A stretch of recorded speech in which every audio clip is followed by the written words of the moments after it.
Life కోచ్గా, business coach, mentalist, mind reader and motivational స్పీకర్గా. So ఓవరాల్గా చాలా సమాజాన్ని చదివి ఉంటారు, చూసుంటారు, అనుభవించి ఉంటారు. సో ఒక basic question, so how is the society? ఈ రోజుల్లో సొసైటీ ఎలా ఉంది అంటే ఏం చెప్తారు బేసిక్గా? అంటే కొంచెం బేసిక్గా క్వశ్చన్ అన్నారు కానీ కాంట్రవర్షియల్ క్వశ్చన్. అంటే పాడ్కాస్ట్ స్టార్టింగ్ లోనే కాంట్రవర్షియల్ క్వశ్చన్ అడిగి నన్ను ఇరికిచ్చేసాను.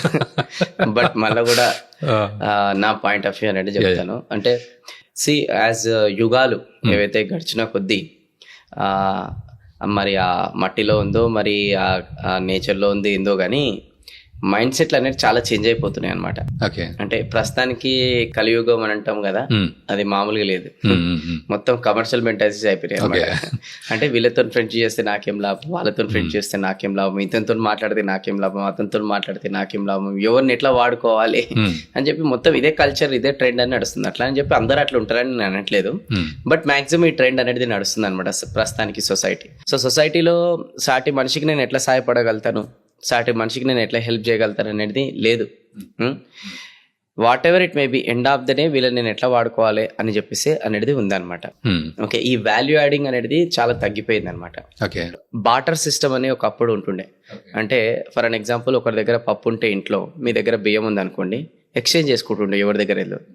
కరెన్సీ వచ్చేసిన తర్వాత కరెన్సీ రూపంలో, ఎందుకంటే ప్రతిసారి మీకు బియ్యం అవసరం ఉంటుంది, నాకు పప్పు అవసరం ఉంటుంది ఉండదు కదా. సో కరెన్సీ నోట్ ద్వారా ఎవరికి ఏది అవసరం ఉంటుంది కొంటున్నారు అనమాట. సో అట్లా ఒకప్పుడు ఒకరికి ఏది అవసరం ఉంటుందో అది తీసుకుంటుండే. ఇప్పుడు అన్ని అవసరాలు అనేది ఒకరి దగ్గర నుంచి లాగేసుకుంటారు అనమాట, ఉన్నా లేకున్నా.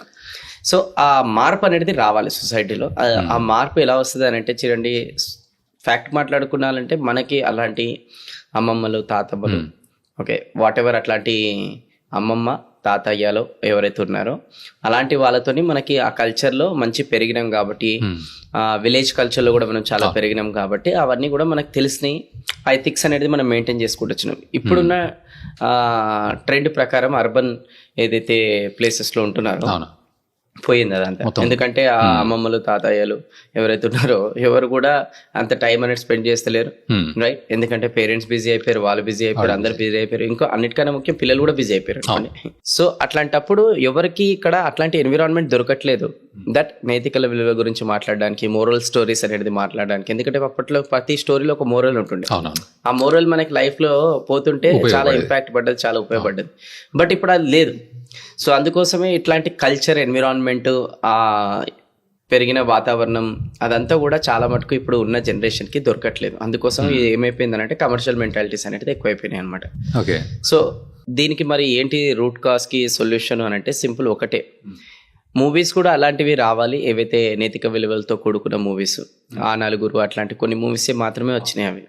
సో అట్లాంటి నైతికల విలువలతో బేస్ చేసుకొని కొన్ని మూవీస్ అనేది రావాలి. సొసైటీలో ఈ ఎవరైతే సో కాల్డ్ ఇన్ఫ్లుయెన్సర్స్ అని ఇప్పుడు ఎవరైతే ఉన్నారో, సో వాళ్ళు కూడా ఎక్కువ ఇలాంటివన్నీ కూడా ఎడ్యుకేట్ చేయాలి. ఎందుకంటే ఈ మధ్య కాలంలో అవి చేయకుండా బెట్టింగ్ యాప్స్ అవి ఇవి పొద్దుందాకా ఏదైతే యూత్ చూడొద్దో దాని గురించి ఎక్కువ మాట్లాడుతారు. సో అందులో కంటెంట్ ఓరియంటెడ్ కూడా చాలా చేంజ్ కావాలి. ఇప్పుడు కొన్ని షోస్ వస్తుంటాయి, ఏమని అంటే కంటెంట్ ఉండాలంటే, అంటే కంటెంట్ అంటే ఏంటి, ఇప్పుడు టీఆర్పీ అంటే ఏంటి, ఏదైతే చూడకూడదో అదే చూపిస్తే టీఆర్పీ కంటెంట్. వాళ్ళు కూడా అట్లనే తయారైపోయారు. సో వాళ్ళు కూడా ఏదైనా వాల్యూ యాడెడ్, ఏదైనా ఉపయోగపడేది అని ఉండాలి. ఇప్పుడు రీసెంట్ గా షోస్లలో నాకు చాలా బాగా నచ్చింది స్మార్ట్ జోడీ అని చెప్పేసి ఓంకార్ గారిది, నేను వెళ్ళాను కూడా, చాలా బాగా మంచిగా ఉండే అనమాట. ఎందుకంటే అందులో అన్ని కూడా రిలేషన్షిప్ ఇంపార్టెన్స్ గురించి మాట్లాడదు, అట్లాంటివి రావాలి అనమాట. సో అట్లా సొసైటీలో ప్రతి ఒక్కరు బాధ్యత తీసుకోవాలి దట్ అరే ఈ నెక్స్ట్ జనరేషన్కి మనం ఏం చూపిస్తున్నామని. మన అల్లు అర్జున్ గారి ఒక మూవీ ఉంటుంది అనమాట, సభ్య సమాజానికి ఏం నేర్పిస్తున్నాం, ఏం మెసేజ్ ఇస్తున్నాం. సో అట్లా మనం కూడా వాట్ ఎవర్ ఒక పొజిషన్ ఉన్న వాళ్ళు ఏం మెసేజ్ ఇస్తారు. ఎందుకంటే పీపుల్ ఆర్ అబ్జర్వింగ్, ప్రతి ఒక్కరు కూడా ఈ రోజు అబ్జర్వ్ చేస్తారు. ఎందుకంటే మొబైల్ అనేది యాక్సెస్ చిన్నపిల్లల దగ్గర నుంచి పెద్దవాళ్ళ వరకు అందరికి ఉన్నది ఈ రోజు. సో దాంట్లో అంతా చూడడానికి చూస్తున్నారు. సో అందుకోసం ఇన్ఫ్లుయెన్సర్స్ కావచ్చు, ఫిలిం యాక్టర్స్ కావచ్చు, అలానే సో కాల్డ్ హూ ఎవర్ ఒక పొజిషన్ ఉన్న ఇంట్లో ఫ్యామిలీ మెంబర్ అయినా కావచ్చు, వాళ్ళందరూ కూడా సెల్ఫ్ కంట్రోల్, ఈ నైతిక విలువలు అనేది, మోరల్ వాల్యూస్ అనేది ఇట్లా అడాప్ట్ చేసుకొని అవి మళ్ళీ రీడిఫైన్ చేసి పాటిస్తే ఈ నెక్స్ట్ జనరేషన్ కి అనేది మార్పు అనేది అట్లీస్ట్ వస్తుంది.